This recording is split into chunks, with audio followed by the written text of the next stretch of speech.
こんばんは、KK バディです。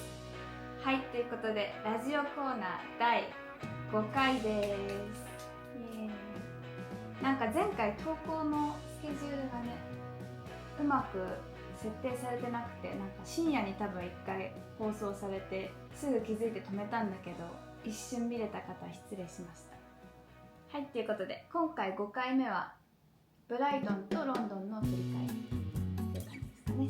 はい。いかがでしたか？動画再生あんまりされてませんが人気ないのかしら。ブライトンってあれだよね、知らない人多いもんね。そうだね。三笘がいるからあれじゃない？ちょっとは広まってるけど、旅行で行くってなったら行かない人が多いかも。そうだね。でも三笘がいるからって言ってもさ、サッカー興味ない人じゃ分かんないよね。そうだね。ではいくつか、動画に質問いただいてるので、それにまず答えていきたいと思います。名前は言う名前言うよ。の？ラジオネームラジオネーム言うよ。もちもちさん。はい。まずはいちごさんからですね。いちごさん。はい、まずいちごさん、いつもありがとうございます。ブライトン初めて知りましたが素敵な街ですね。この街を留学先に選んだ理由とか留学時代のエピソードとかよかったらラジオで教えてほしいです。サッカーの熱気もめちゃくちゃ伝わりました。海外で日本人選手の活躍を見られるの嬉しいですね。いちごさん。ありがとう。はい、ありがとうございます。ブライトンを留学先に選んだのは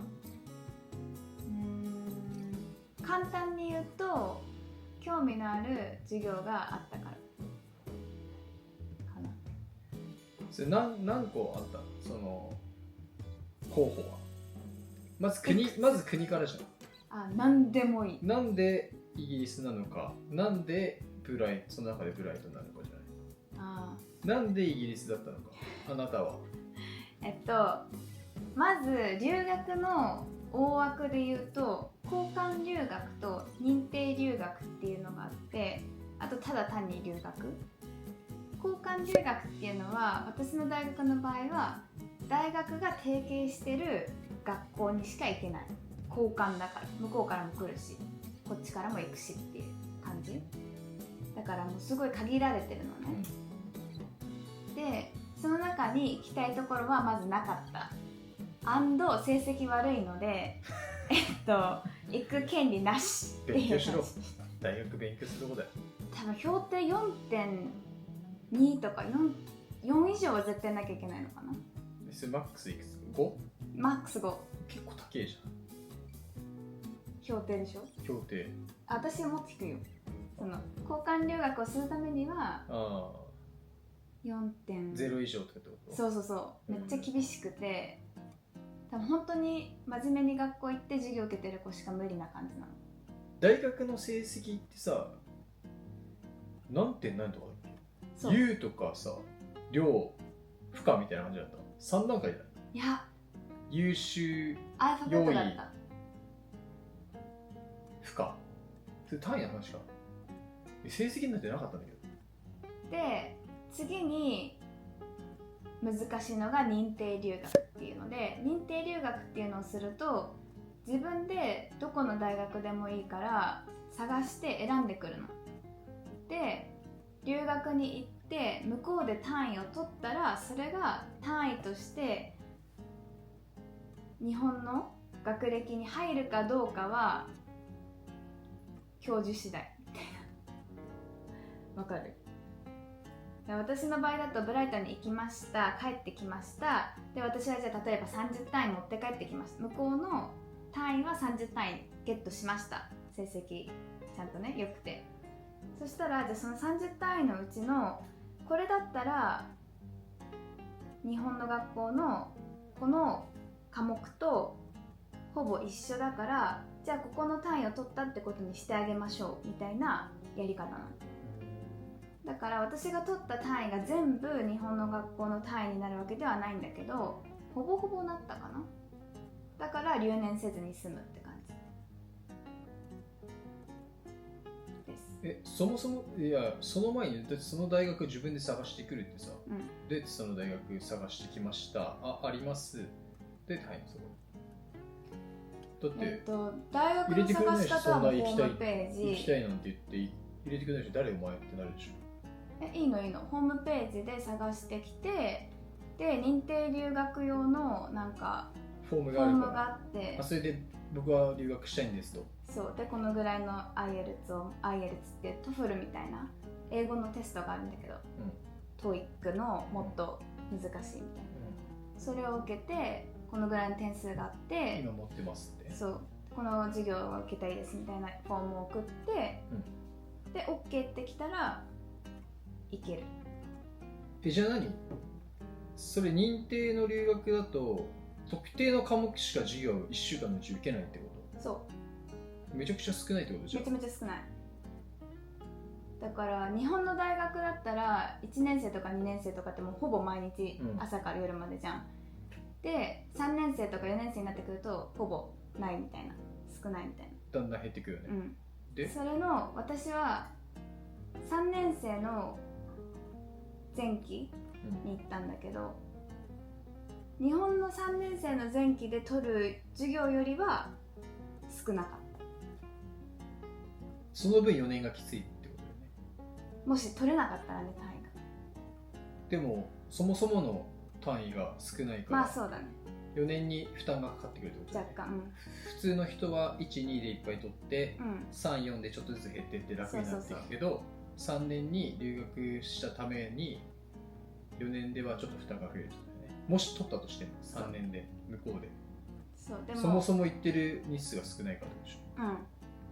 でも私は4年生は私は4年生の時に授業あんまり入れたくなかったから3年生の後期に結構詰めたの。だからみんなは午前中学校行かなくて午後だけみたいになってたけど、私は3年の後期にもう日本帰ってたから結構午前中入れて、じゃあ3年で慣らしたと。慣らした、頑張って、前期は向こうで少なくて遊んでたけど、後期は日本で頑張ってチャラにしたみたいなでしょ。でもそんな頑張んなくてもいいぐらい単位はもらえたから、みんなより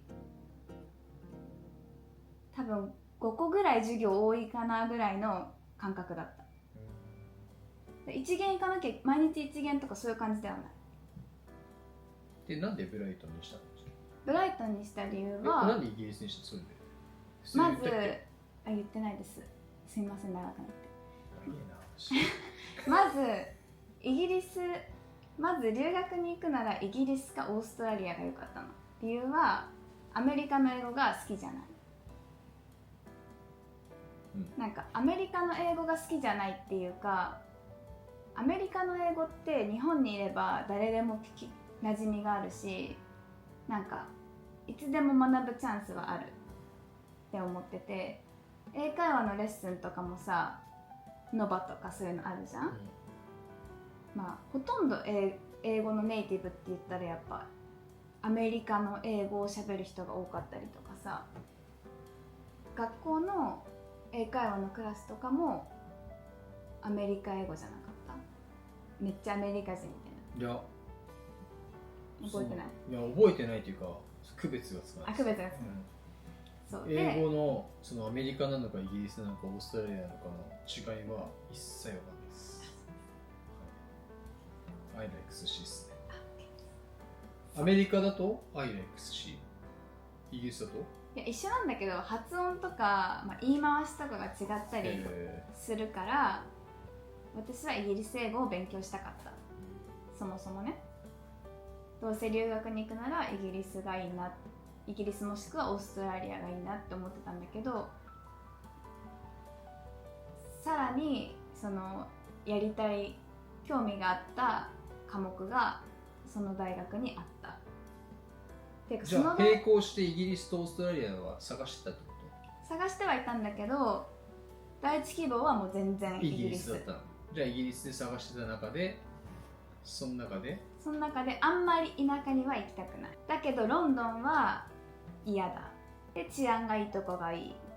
でやりたい科目があるとこがいい。っで探してった時にイギリスから1時間で行けるブライトンが見つかった。でその大学のその私がやりたかった科目はめちゃめちゃ世界的にもその大学が有名なの。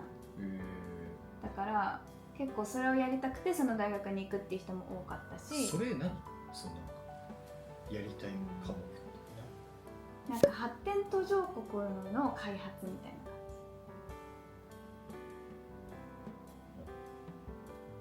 について勉強するところ。まあでも若干哲学寄りなの。だから哲学の授業とかも取ってたんだけど、なんか答えがない感じの授業。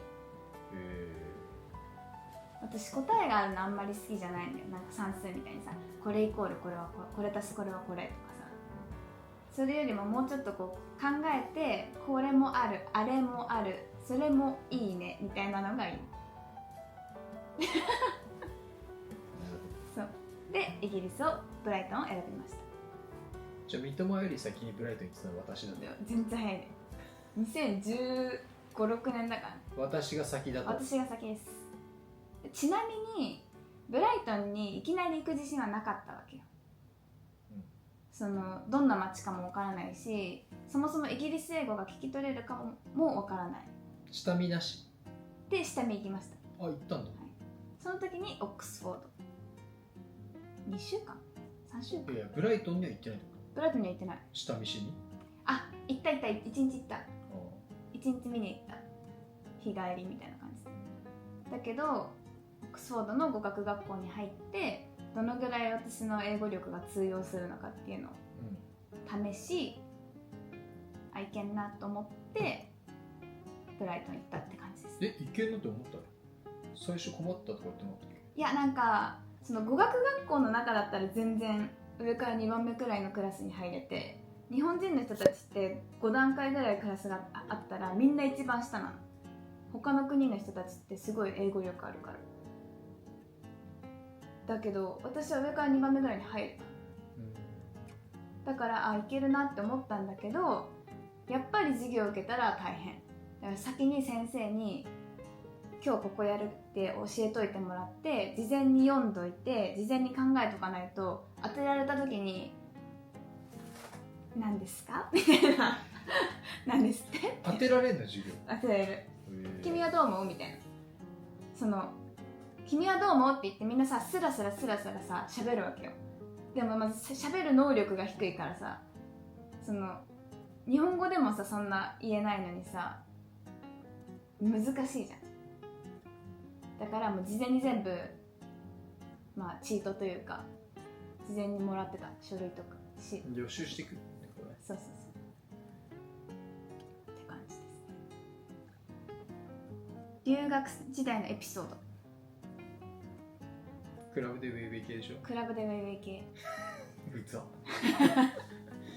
でもなんか一番嫌なタイプ友達と仲良くなる方法がそれだったって感じ。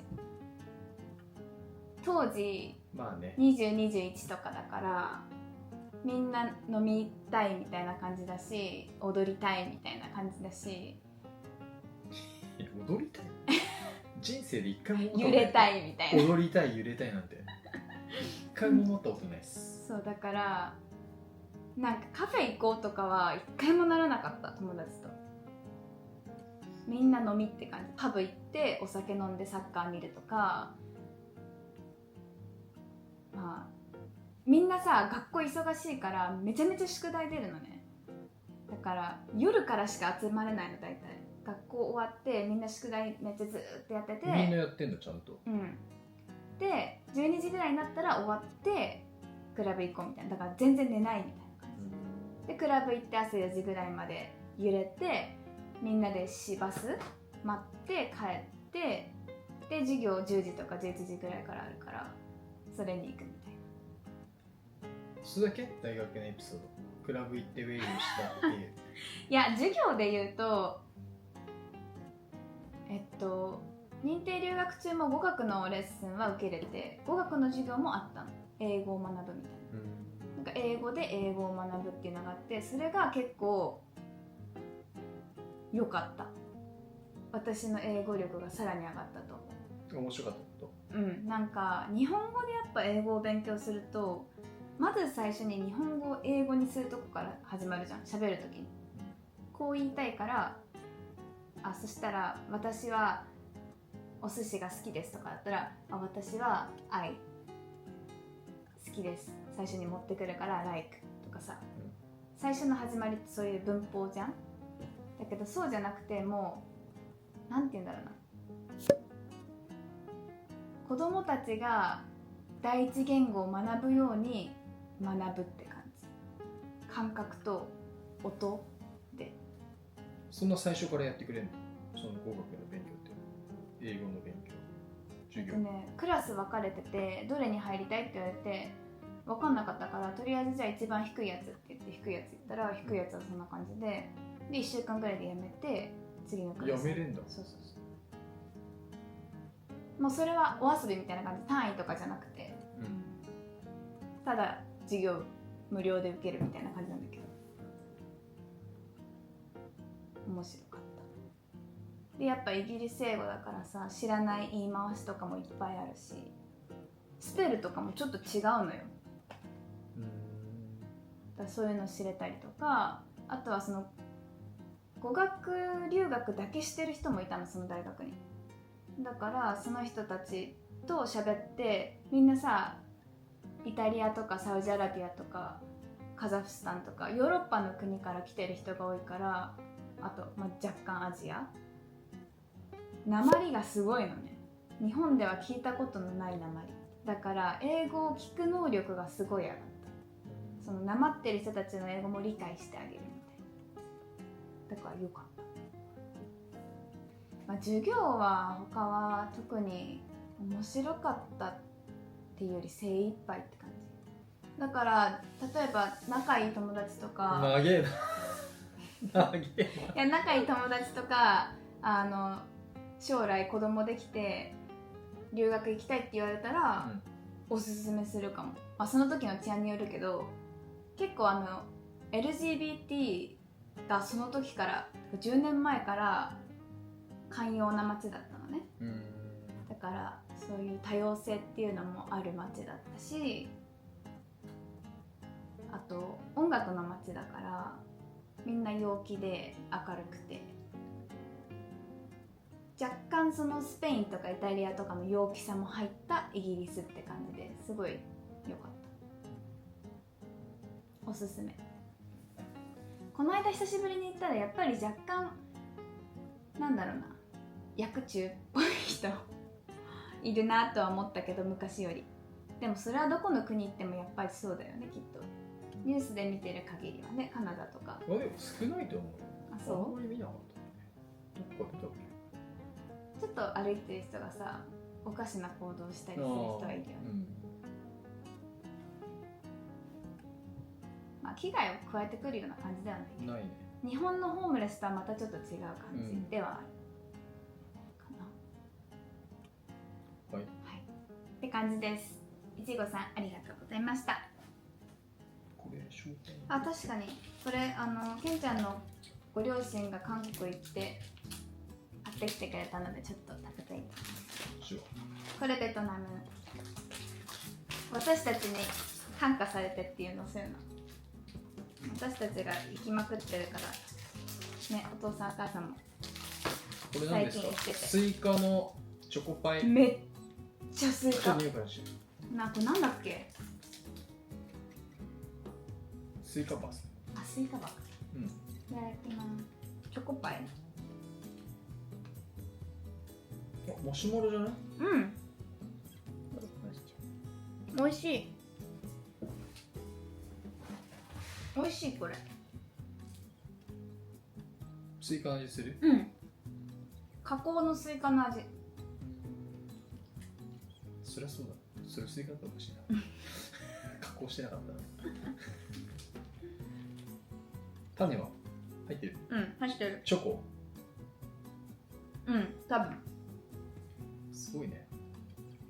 あんまチョコっていう味じゃないけど、これ冷やしても美味しいかも。いや、冷やした方がいいと思う。熱遠いね。絶対大阪必要だった。あ、そういえばさ、ケンちゃんと同じ症状出てる人いたね。アレルギー症状。あ、咳？うん。ああ、そう、コメントくれた人の中にいたんだよね。うん。咳が止まらないって言ってる人。うん。で、その人も帰ってきたらピタッと止まったんだ。なんだろうね。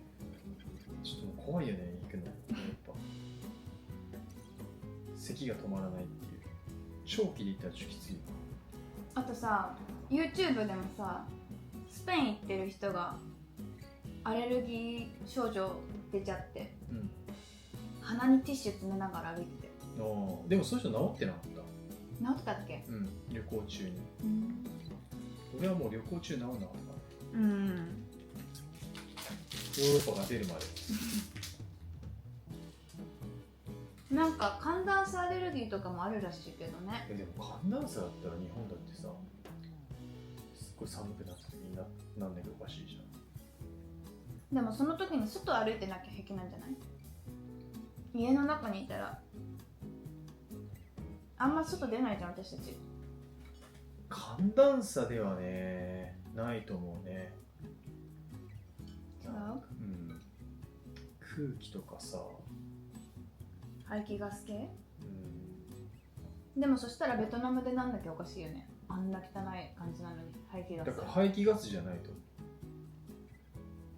不思議。誰かなんか対処法あったら教えてください。咳止め、空咳みたいな、うん。もうむせるぐらい咳出るんではい。はい。続いてのお便り。かなさん、けんさん、こんばんは。こんばんは。週2投稿嬉しいです。ブライトン素敵な街でしたね。来年ロンドンに行きたいと思っているので、ロンドン動画も楽しみです。イギリスでロンドンとブライトン以外に行ったことのある街はありますか？もしおすすめがあれば教えていただきたいです。ここは微妙だったという素直な感想も助かります。ブライトンは日帰りでも楽しめますか？行ってみたいと思いつつ、あまり長く旅行できないので迷いどころです。火曜日の動画と楽しみにしてます。もちもちより。もちもちさん、ありがとうございます。ヨーロッパ行くってことだよね。だね。予定、うん。イギリスに行くと。かな。なるほど。行きたいって感じじゃない？ああ。私はイギリスはロンドン、ブライトン、そのさっき言ったオックスフォード、あとバースっていうなんかところとか、ストーンヘンジっていうんだっけ、石が積み重なってるところ。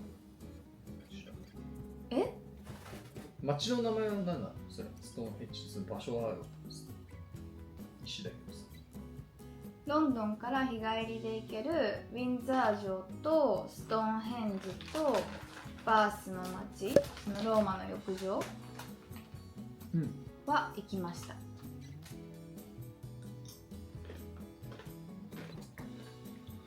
いい。美味しい？甘さ控えめで随分と。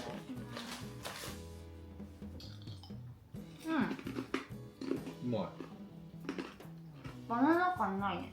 少ないよね。取りそうだけど。うん。結構今言ったところは全部日帰りで楽しめるし、ブライトンも日帰りでも楽しめます。朝早く行って夜遅くロンドンに戻るのであれば。そうだね。うん。なんなら一日十分ぐらいの規模だよね。なんか街中だけ行くんだったら1日で十分だと思う。ちょっと離れたセブンシスターズっていうチョークみたいな白い崖とかは2時間ぐらいかかっちゃうから日帰りだと難しいと思うんだけど、まあでも1泊でもいいと思うし日帰りでもいいと思います。けどサッカーは見れないかもね、日帰りだと。そうだね。だから昼間の試合だったあ、そらっか、昼間もあんのか。帰ってこれるけど、うん夜ナイターだと無理だね。無理だね。俺らが8時キックオフだったの。うん帰りも結構ね、微妙なうんギリギリラインぐらいだったもんね、うんあれ。俺はブライトンに1泊したけど、うんだから時間によるから。うん微妙だったところは別にないんだけど、全部一回見ておきたいっていう感じで行ったので、ああこういう感じねっていう。だけどやっぱオックスフォードとかはハリー・ポッターが好きな人はもう完全にハリー・ポッターの世界だし、ロンドン歩いてるのとは全然雰囲気違ってまた面白いからオックスフォードおすすめかな。ケンブリッジも行ったんだ。そういえばケンブリッジも良かったけどカンタベリーとかも行った。オックスフォードが一番なんだろうな、ローマ感あるっていうか昔にタイムスリップした感じを味わえるかも。建物綺麗で、そうだからなんかまた行きたいっていうところはそんなにないんだけど、一回行っておきたかったところに行けたって感じかな。ストーンヘンジはでも一回見たらいいと思う。すごい不思議、積み木みたいになってね、岩が。人間の力じゃ絶対持ち上げられないぐらいの大きさの重い岩が立ってるんだけど、積み重なって本当に紙って感じ。イギリスで他に行ってみたいとかある？マンチェスター。ああ、サッカそっかみたい。ー。と街行けるじゃん。うんあと上の方を行ってみたいの。スコットランドよりうんスコットランドめっちゃ良かった。行けるなら。それがイギリス扱いでいいんだったらスコットランドおすすめです。けど日帰りはおすすめしないかな。なんか私 LCC ライアン航空で行ったんだけどめちゃめちゃ遅延したし、ちょっと日帰りで行くには怖いかもしれないけど、ダブリンとかアイルランドとスコットランドはやっぱ全然イギリスと雰囲気が違って楽しいです。そう、マンチェスターとかリバプール。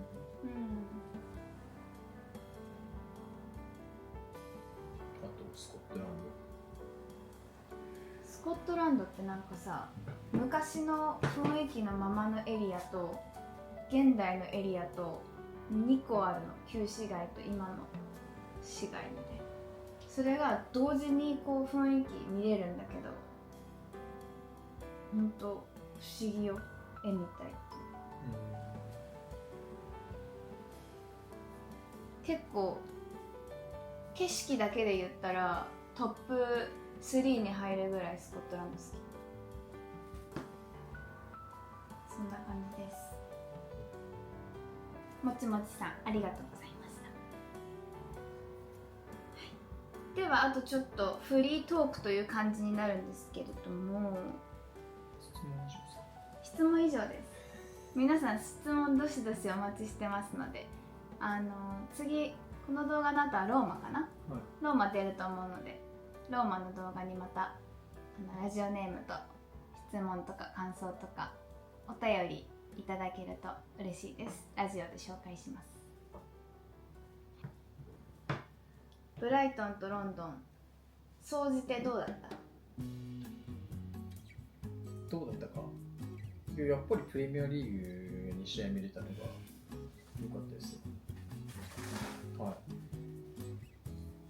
あとはまあ思ったよりご飯がまずくないっていう、むしろ美味しかったよね。美味しい、食べたものは美味しいだけどめちゃくちゃ高いっていう、やっぱ物価高い&円安だからもうダブルパンチもいいとこって感じだよね。高すぎですね。ちょっと戦えないですね。水とかもそうだけどスーパーのお水が今回のヨーロッパの中で一番高かったよね。なんていうの、今回のヨーロッパ旅行の中でスーパーの水が一番高かったのはロンドンだった。500円ぐらいしちゃったっけ。したと思う。500ミリリットルで5、600円だったよね、ちょっと買う気になんない。なんない。ただの水だもん。でもコーラのヨーロッパの平均アベレージが350円とか400円、500ミリリットル400円ぐらい、それもちょっとびっくりした。そうだね。400円の500ミリリットル、まあ、店だったらまあそんなもんだけどスーパーとかコンビニでもその値段したらちょっとね、きついよね。そうだね。なんかオリジナルブランドのスーパーのそのブランドの炭酸水とかはちょっと安かったよね。けどそう普通のそのスプライトとか違うブランドが出してるやつは高かった。感じかな。私がイギリス行った2015年とかも多分ポンド180後半と180以上ではあったと思うんだけど、今それよりもだよね。だからちょっと長くいることはできないかなみたいな感じだね。そうだね。今回みたいにブライトンとかちょっと街中、今回みたいにロンドンからちょっと離れたところに行けばまだ大丈夫。ホテルの値段とか。ホテルはね、食事屋でも買わないんじゃない。でももう許容範囲超えてます。まあそうだってブライトンで食べたフィッシュ&チップスだって4000円ぐらいするしさ、イギリスだって4000円ぐらいしたしさ、ちょい上乗せぐらいかもしれないし、1900円ってことないじゃん。だってないね。ブライトン行ったって、フィッシュ&チップスが、コーヒーとかもそうだけど、1000円近くするじゃん。厳しい戦いですよ、日本人は。でも本当まずいご飯ってロンドンとブライトンで一回もなくなかった？これ食べてこれまずって思ったご飯はないよね。あれだ、ホテルの朝ごはんで食べたソーセージは食べきれないぐらいまずかったけど。でもあれってどうなの？すごいふにゃふにゃしてるんですよソーセージがなんかパリッとしてないっていうか、皮から中身まで全部ふにゃふにゃしてるんだよね、締まりがないっていうか、なんかねちょでもないな。ねちょはない、むにゃみたいな。むにゃむにゃです、でも別にすげえまずいかって言われたらそんな。そう、私あれ食べきれないぐらい美味しくないと思った。いやまあまあけどお店で食べたやつは全部美味しかった、値段抜きにしたら美味しかった。特にパブで食べたパイのやつとか、パイオブザデイ、そうデイズ、シェフズパイオブザデイとか、フィッシュ&チップスはケンちゃん3回食べたけど、全部美味しかったし、美味しかったね、あとは天気が良かったね、たまたまなのかわかんないけど5月の中旬、後半ぐらい、中旬ぐらいかで一回も雨降らなかったし、ブライトンは比較的晴れてることが多いんだけど、ロンドンも晴れててね、多分動画が綺麗に見えたんじゃないでしょうかね。朝晩はちょっと冷え込むね。そうだね。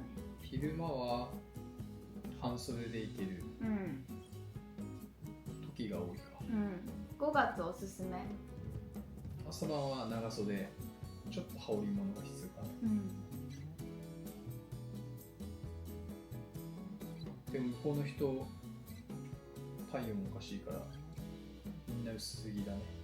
海入ってたしね。海入ってたし海は入れないです。絶対無理。風邪ひく。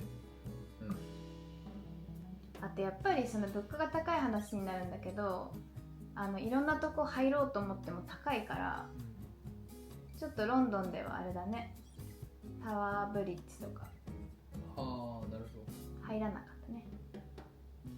大英博物館が無料だった。そう、ナショナルギャラリーも無料。なんか美術館博物館系は結構無料のとこが多いかな。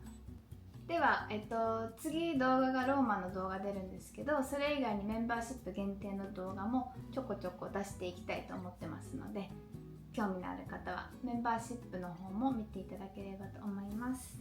はい、みんな気づいてないと思うからね。メンバーシップ動画は特に何曜日に出すとかは決まってないんですけど、動画撮って編集し終わったら出そうと思ってます。内容は我らのプライベートな日常って感じ。そうだね。普段って感じです。はい。あとは質問そうだね。受け付けてるんで。質問じゃなくても感想とか、あと実際どうだったのとか、そういうのでもね。次はローマの質問ローマ、だけ？はい。ローマだけの質問。ローマ、バチカンも入れていいけど。イタリアのローマ、バチカンの何か気になること。はい。お待ちしております。それぞれの動画にコメントいただければ、次のラジオの時にまとめて紹介したいと思いますので、はい。お願いします。やすさん待ってますよ。また名指し始まった。では今回のラジオが面白かったという方はグッドボタンとコメント、チャンネル登録お願いします。ラジオ動画もね、もっと拡散していきたいので、ぜひ最初の30分にいいねお願いします。やすさんをしてくれるね、してください。マーボさん最初にとりあえずしてくれるからね。本当だってあれがいかに大事かっていうのがその前回言った動画で分かったよね。あれめっちゃ伸びよかったもんね。途中で止まってはしまったんだけど、それはもう私たちの多分サムネか動画の内容次第だとは思うんだけど、最初の上がりがすごかった。ありがとうございます。ではまた次の動画で。バイバーイ。さようなら。